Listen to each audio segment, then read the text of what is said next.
And now back to your geeks, Andrew Young and Mr. Green. Welcome back to Geek Hard. Andrew Young and Mr. Green here on a fabulous Friday night with our special guest, Mr. Kristian Bruun. Hey, everybody. Hey, guys. I didn't even say hi to you. I just came on yelling, basically. You were all Hi, guys. business. Good to see you. Good Thank to you for see having you me. as well, Yeah. my friend. Of course, Hate the Player, the Ben Johnson story. All 6 episodes are now available on Paramount Plus Canada.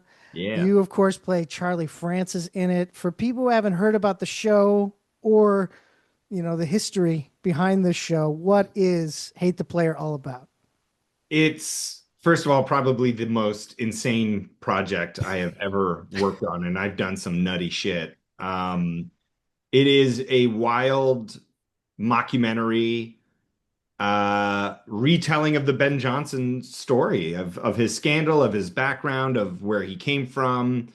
For people who don't know who Ben Johnson is, in the 1988 Summer Games, it's so funny because this project is so controversial that there's only some ways I can talk about it that aren't litigious, that don't get the production in trouble because it infers a lot of stuff in it. So there was a scandal at the Summer Games in 1988, not the Big O, can't say that, where Ben Johnson won a gold medal for the 100-meter dash. He was the fastest man in the world, beat Carl Lewis, who was the U.S. sprinter, who was the reigning champ. And Ben Johnson was the pride of Canada. And then 3 days later, he tested positive for steroids, was stripped of the medal. First athlete ever to be stripped of a medal due to a positive steroids test. And 3 days later, he became the shame of Canada. And he went from being Canada's golden boy to just another Jamaican immigrant. And Canada really did Ben Johnson dirty. And I know there's a lot of arguments where you're like, well, he cheated. He took steroids and he dishonored us and blah, blah, blah, blah, blah. Well, that 1988 race at the Summer Games in Seoul is now considered the dirtiest race in history because they'd gone back and tested the secondary samples, urine samples of those sprinters, and they found that the vast majority of those sprinters were doping, were on something, and they just have better tests for it now. Steroid testing in sports, especially at that level of games, was kind of a new concept in 1988. It was only 4 or 5 years old, really, on the public stage. So, the test that we have today, or the way that you can test urine, older samples, because every sprinter gives, this is the longest I'm talking about urine. You're like, what's Hate the Player about? I'm like, it's about urine. Urine. Yeah. There's a lot of urine in it. Yeah. There's ketones in your pee when you're in ketosis. I don't know. No, I'm just saying they take 2 samples from every sprinter as soon as they're done racing, and they test one right away. And then there's a secondary test that they can do down the road. They keep that sample for a long time, and they've gone back and tested that secondary sample and realized, oh, that race was dirty as hell. But only Ben Johnson took the fall. Nobody else did. And the other crazy thing about his story is that, and this came out, but by the time it came out in an inquiry in a tribunal in Canada to look at doping in sports and the shame the nation was going through, what came out was yes, he did test positive for steroids, but he didn't test positive for the steroids he was taking. The ones he tested positive for stanozolol, which he did not like taking because it actually tightened up his muscles. He didn't ever train with it. Nobody races with steroids in their system. They train and then they get off of it for a period of time, and then they're clean, and then they race. That's how the system works. So there's my introduction. This is a crazy show. And you play Charlie Francis. Comedic. Yeah, I play his coach, Charlie Francis. Yeah, totally. And it is a crazy show. It's very much. It's so crazy that it makes me talk about urine. Yeah. When describing it. Yeah, it's a satire. That is a fictionalized, as it says at the beginning of every episode, fictionalized version of the story based on Ben Johnson's account. And hearsay, that's what they have to say. Sure. In front of every episode. I personally, not the production, not all that. I personally think it's closer to the truth than Oh, yeah, me too. most that has been Totally. said about Ben Johnson. But then, of course, it's done through this crazy comedic absurdist lens. Like Anthony Yeah. Q. Farrell, I always forget about this guy. Like I was in undergrad at Humber when he was in postgrad, so I did some like stand-up shows with him back in the day. Everything. Yeah. And back then, I knew he was going to be somebody big, and now he's been a showrunner for a bunch of times. And this show is just off the wall and say the idea of the Ben Johnson players having half the cast play 18 different parts in it, and again, and they're all comedy people like really Ryan Bellevue and awesome Andrew Fung, comedy people. Emma Hunter, totally. Emma Hunter's amazing. Yeah. So I went to Queens with Anthony, and we had done a couple like shows together, a couple plays and musicals together. And so I've known him for years. He actually was one of the first people that I had lunch with when I moved to LA 9 years ago. He was just moving back to Canada shortly after, but he's written on The Office. He's got his own shows that he's produced before besides just Hate the Player. And he's just wickedly funny. I mean, he's such a joy of a human being, and he's, I'm not bullshitting you. Like I would do anything for that guy. If he called me up with like another show, I'm like, I'm in. I don't even have to read it. I don't need to like whatever. I'm in because this shit's great. He's so ridiculous. He's so funny. He has a cameo in the show as a squid mascot at the Seoul Games. And he's in this ridiculous squid costume and he's bugging me and I punch him. I knock him out. And it felt great punching that man in the face. Let me tell you. You got a lot of anger in you. I'm sure you do. Full of anger. Full of it. I'm full of piss and vinegar. Again, more urine. Totally fair. It's all totally fair. But it's Friday Kristian, night, we're talking piss. Of course. Yeah, for sure. Piss talking with Kristian Bruun. There you go. That's it. And a little bit of taking the piss with you, Kristian. I have to ask you a very important question. Yeah. Are you still rounding up all the blacks? You're really choosing some choice lines from the show. Yep. There were so many times where I had to ask on set, like, am I allowed to say this? Am I going to get canceled? Are people going to take clips from this show? It's that ridiculous. I mean, it's a show that is very funny, very satirical, but it also has like a really strong message under it. Like it has a big heart and it has something to say about Canada and how we treat our immigrants and how we treat our athletes. And so my character in his way, who, he's no longer with us, unfortunately he passed away. But, even to this day, Ben talks very highly of Charlie and, really saw him as his, as we call him in the show, his white daddy. And they were very close. And, Charlie Francis himself was a sprinter at the Big O games in Canada. I think I can say it because it's the Big O. The Big O is different. The Big O games are every Friday night on this show, baby. That's right. Lots of people just Big Oing watching this show, talking about piss and Oing. This has really gone off the rails. Thank you. This has been fun. Good night, everybody. So there's so much heart in this show, and it's got like a really deep message under the surface. It's not even that hard to find. It's right there in front of you. But because it's heavy material that we dealing with it in such a huge, light, strange, bizarre, comedic way, I think really serves it up perfectly for people. Like you can do a regular sports biopic or mockumentary or documentary and make it as dramatic as you want, like they normally are. But by addressing it through absurdity, I think makes it more palatable because it is a chapter that a lot of Canadians remember with distaste. They were really upset about this stripped gold medal. And there's more to the story. And so we're like, okay, we're going to give you that story, but we're going to make it palatable and fun and entertaining at the same time. Oh, totally. We got some emails in.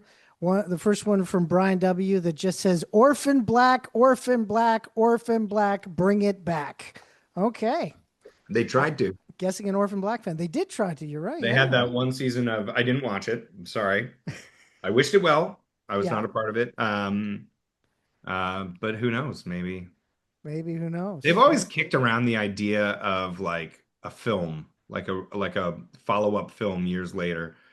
I would do that in a heartbeat. I think it's probably a bit long in the tooth now for that, but although in the US it just came onto Netflix last fall and immediately shot up to like the top third show as because a lot of people didn't have, BBC BBC America America. or AMC back in the day, and this was their chance to finally watch it, and it popped off again. So still a good show, still holds up. I miss it very much, but I keep in touch with a lot of that gang, and we all love each other very much. So yeah, that would be fun. Bring it back. Yeah, we got another email in from Beth K that says, "Wow, the one and only Mr. Bruun. Love that guy." There we go. And then That's very kind. Thank you so much. God, and then here we go. We have a fan of another show, obviously, by the comment. Donna D writes, "Hey Slugger, what's new?" Murdoch Mysteries. I love it. Yeah, I miss both those shows. Murdoch's still going. It's incredible. It's crazy. Incredible. They've had Jason Mewes on there now. Really? Oh yeah, he had a small role in it, and now he is hosting the Murdoch Mysteries podcast. No way. Yeah. What? Yeah, they're launching it like this week. He's hosting. No way. Yeah. Because he's such a huge fan. So. Oh my God, I had no idea. Mm-hmm. Yeah, him and Kevin Smith, they love the Canadian television, right? Like, yeah, man. Yeah, that's true. I got to get on this podcast. There you go. Hit me up. He watches this avidly. Of course. Yeah, he's such a huge fan, definitely. But, you did bring up the Orphan Black. And the one thing that I've noticed, because I checked out, I see you have a cameo now. And I noticed a lot of the people that have gotten cameos from you are Orphan Black fans. And so you do them from your office, which you say now is a bit uncomfortable for you because it's such a crammed space. That's what you were telling me before. But on the wall is the painting of Crystal from the final season. Yeah. So each of the cast members got to take one of the paintings? Yeah. Yeah. So in the last season of Orphan Black, Felix, Jordan's character, does like a portrait series where he paints each of the clones. And does like a gallery viewing, and it's a party and everybody shows up, and then I think some drama happens. It's been a while since I watched it, so I can't remember. But at the end of the season, as a surprise, they gave all the regular cast members like one portrait each. And I would have loved the Allison one is so fucking great. It's awesome. But they gave that one to Tat because Allison was Tat's favorite clone. So they're like, I was like, fair game. So I got Crystal, which is hilarious because it's like, it does feel weird in the office that I have this like painted portrait of like Tatiana, but it's like a she like glamour girl, like, which is so not Tat's vibe at all. But having Crystal on my wall is so bizarre because it's like what I see as I walk into my office is it's right there next to like, if this is my desk or like, my computer, it's right here looming over me. And Crystal's not even my favorite clone, but it's like, it's such a happy memory of the show. And I've got like paraphernalia on the walls from like Ready or Not and The Recruit and, various things from stuff that I've worked on. So my office has turned into that stereotypical like Hollywood office where it's like, oh, all these memories of these things I've worked on over the years from all these, flippant projects. But I love it. I sit there, especially, when times are thin work-wise, like right now in the industry. And it's nice to like sit there and be like, oh yeah, I've done stuff. I'm not a complete failure. That's cool. Good to know. That's not anything you should believe ever. I know. You are not a failure. No. You're a former Geek Hard guest of the year, sir. We don't give that's just anybody, right? That's there you go.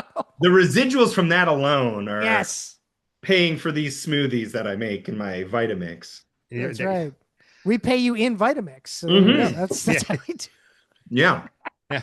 We want to keep you alive forever. That's really what it comes down Please, more smoothies then. Yeah. Yeah.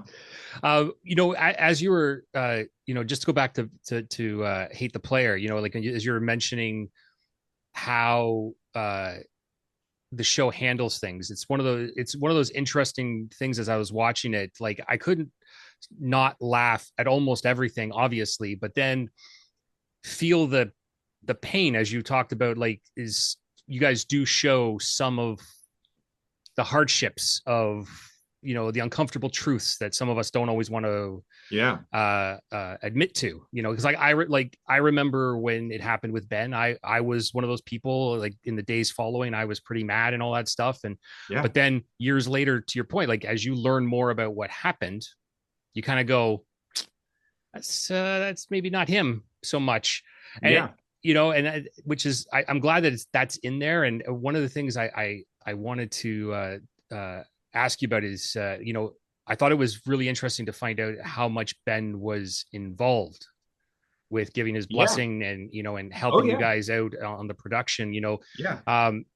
What was that like? And knowing that, the main character here and somebody who you are having a lot of fun with, story wise, Yeah. is totally on board with having that fun poked. Yeah. Well, he's the sweetest guy. He's very soft spoken. He's very dry and funny. And meeting him was a real trip. Like, I'm constantly in this industry pinching myself when I get to work with people I knew as a kid, or, it just kind of blew me away whenever he would come to set. And for him, it must have been so trippy because, he approved of everything. Him and Shamir Anderson, who is incredible Yeah. playing Ben Johnson. He is so incredible because he does this performance where in the mockumentaries he's doing Ben in real life, who's very like understated and kind of stuttery and just quiet and but quietly funny.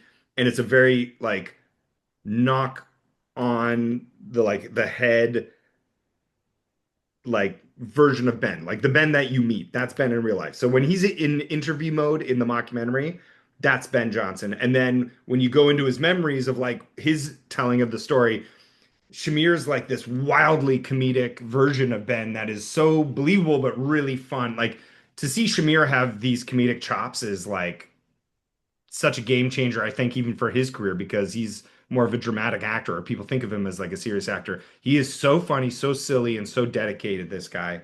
Such a fun leader on set, such a fun like producer and lead. And he was working with Ben the whole time leading up to it. Like I can't think of anybody else who could play Ben Johnson better than Shamir Anderson. Both of them from, grew up in Scarborough, and he's just like he even looks like him like when he's all done up, and so he worked with Ben a lot, and having Ben come to set was such a trip because he would just have this look on his face like it was part like, oh my God, I can't believe this is actually happening. This is like my story is like actually getting out there. And also we were so fucking weird and crazy on that set that he was also looking there like, okay, there's Andrew Fung in a blonde wig with a weird Vietnamese sort of Swedish accent, and then there's Suresh John dressed as a troll, and like the characters and the costumes are so fucking wacky and wild that he must have just been like, oh God, I hope this works. This is interesting. But this is also the guy who did the Cheetah energy drink ads, which we parody and re-tape. We re-record them in the mockumentary, and that becomes part of it. So like the guy's game for anything. He's a hustler in the most positive sense of the word. And he was really sweet. And like I got to ask him about Charlie and what Charlie was like, and he was super supportive, and he's like, you look just like Charlie. I almost did his accent. I'm glad I didn't. Which, because a couple times in the show, I actually had to do some patois, some Jamaican patois. And I'm like, am I allowed to do this? And I'm like, got approval from all the Jamaicans on set. And like, they're like, yeah, you gotta work on this word though. Do it like this. No, do it again. No, do it like that. Yeah, that's it. Go for it. I'm like, okay, great. But Ben was awesome. And playing a character of someone who he was so close with is scary because I'm playing for comedy, I'm playing for laughs, and I usually don't do comedy this broad, even though I'm this goofy in real life. So that was scary. But on top of that, this is a real person who has family, who's still alive. He passed away, and he's someone who Ben still to this day cares about. He's very fond of his memories of Charlie, and so I wanted to do it justice. So to get the approval for how I'm doing it from Ben, or how I look as the character, he's like, "You look just like Charlie." I'm like, "Wow, okay, great. I'm doing my job. That feels good." Yeah, that's Nice. amazing. And like, yeah, you do have to do the patois. There's one point where you're in the clouds like Mufasa. There's Yeah. another part where you basically you have the Jedi death. You just disappear when you die and all that sort of a lot of funny things are happening. But for me, some of my favorite scenes are when it's you and Ennis Esmer and Yeah. Shamir. Just the three Yeah. of you all just playing off each other because those Oh my scenes were God. just crazy. Yes, Ennis is a good friend of mine. He's so nutty. I love him to death. And any chance we've worked together a bunch of times, and we hang out all the time. And he's so fucking funny. He makes me laugh. He's one of these guys who he makes me laugh so hard that I end up doing like a Dom DeLuise wheeze laugh, like that laugh where your whole body is like compressing air out of you. That's how hard Ennis makes me laugh. So working with him is just a fucking dream because we're fucking doing bits the whole time. And Shamir just jumped in with us and just kept up. And I think like, for Shamir, it's got to be intimidating working with like comedy people because he's not normally doing comedy, and he just fucking knocks it out of the park and like sets Mm. the example, and we follow suit, and we're like, holy shit, here we go. Okay. The first scene I shot on the whole series was the death scene, the Jedi death scene. Yeah. And it's actually a very dramatic Yeah. moment between the characters. Like we're crying in the fucking scene. We're actually crying and like, having this heart to heart. So while the show is goofy, it does have a lot of emotion behind it. And I think it was emotional for Ben and emotional for Shamir to be able to do this show and to shoot it in Scarborough. Yeah. And, uh, for such a goofy show, it has so much to say and so much heart. You can watch it just as a comedy, but you can watch it with a real sense of like, you know, inquisitiveness towards social injustice and how we do things in Canada or in the Western world. Yeah, totally. Yeah. When the big O happened back in '88, um, I remember I was 8 when it You're talking about the happened. first time you had an orgasm.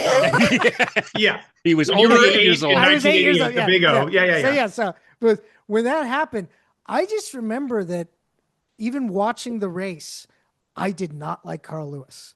And so getting to see him be played as Oh, this, satirical villain was just Yeah. that 8-year-old me is like, yeah, that's exactly how he should yeah. be That's how we played. looked at him. That's how we saw him. I Carl still Lewis look was at him like, that way. I Yeah. still look at him that way because this is a personal opinion on the Yeah, man, yeah, Yeah. yeah. Okay. but he still maintains that he was a clean athlete and all this stuff. And I don't buy it like No. one fucking bit, me personally. And he's not squeaky clean. They tried for years to make him like he was a golden child winning athlete, constantly winning gold medals. They tried to make him like an American hero, and even in the States, like people struggled to like him. Like they're just he I don't know, Ben was warmer, humble, interesting, funny, dry, and quiet in comparison. Yeah, he just seemed Yeah. cool. Yeah, Yeah. And it was because it was a much he more was subtle jacked. approach. Oh Well, He yeah. was he jacked. He was the first sprinter to come along, and Charlie got him on this thing where he was like, you need to have big shoulders and a big chest to be a strong sprinter. And everybody was like, what? Why? Like Charlie Francis was a genius and Ben Johnson was a natural. Like nobody can just become a sprinter. Steroids don't make a sprinter. no. Ben Johnson had reflexes that were so fast that he would set off, um, for example, like if you're in a race and they've got the false start timer, Mhm. they actually start that timer like a millisecond after the gun goes off because there's no way that a human will be moving until a certain amount of time after the pistol goes off. Ben Johnson's reflexes were so good naturally that he would start off the block faster than anyone else, and every once in a while he would trigger a false start because he was reacting to the gun way faster than anybody else. And in sprinting, especially a 100-meter dash, it's all about the start. And you need big shoulders and a big chest to like drive your body forward. The angle of your arms, how you thrust forward, that determines how fast your start is. So Ben Johnson's start and the fact that he had huge shoulders and a huge strong chest and back made him the greatest. He was the greatest sprinter. He was a natural. His body was like perfectly tuned to it. His instincts, his reflexes. He was a like perfectly suited for sprinting.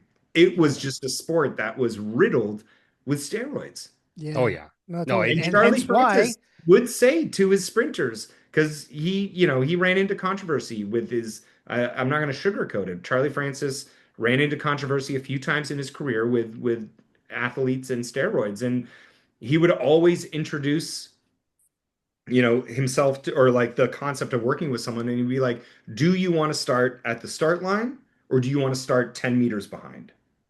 Because if you want to keep up with all these other countries, they all have their doping schemes going on, and they're all starting at the start line. They're all doping. If you want to start with them, this is what you got to do. And fucking almost every single country was doing it. Oh yeah. No, totally. And Well, like to your point, like you cannot, like it doesn't matter. Natural talent is natural talent. Steroids do not make people into talented No. athletes of any variety. They just help you in the Helps you in-between recover. periods. Helps That's you it. build muscle and recover Yeah. when you're training. You don't take steroids when you're racing. You don't stay. You really should, I think, at least back then, you should be weaning off of them 6 months before competition. Yeah. The latest is like 3 months before competition. Anything closer to that, then you're going to trigger a test. And even then, it's like 3 months in the athletic world, and in terms of the changes your body can go through, is a long time. Like you can change your body a lot for the better or the worse. And if you're not on any performance enhancing drug, then it comes down to the talent and how natural you are and how well trained you are and your coaches and everything around you. Like there's so much that goes into every sport beyond just a performance enhancing drug that helps you recover your muscles better and grow muscle mass a bit faster. Or it really is like the game changer for steroids is how fast you can recover from injury or just workouts in general. no, So which totally. ones are you on? I'm on Ozempic. Clearly, I'm on it. I'm on nothing. I'm on Wow. smoothies, protein shakes, and a bunch of vitamins. Well, Oh, I and want- blood pressure medication. That's the other thing. Me too. Clearly, as I need well. that. I want to thank the all-natural athlete that is Kristian Bruun for coming on the program. Of course, Hate the Player. All 6 episodes are available on Paramount Plus Canada. Go watch them there. Kristian, it's a delight as always. We love to have you on the show. We'll have you back on again anytime you want. Sounds great. Always a pleasure. Thanks for having me, guys. Good Have to see yourself you. a good one, man. Yeah. Peace.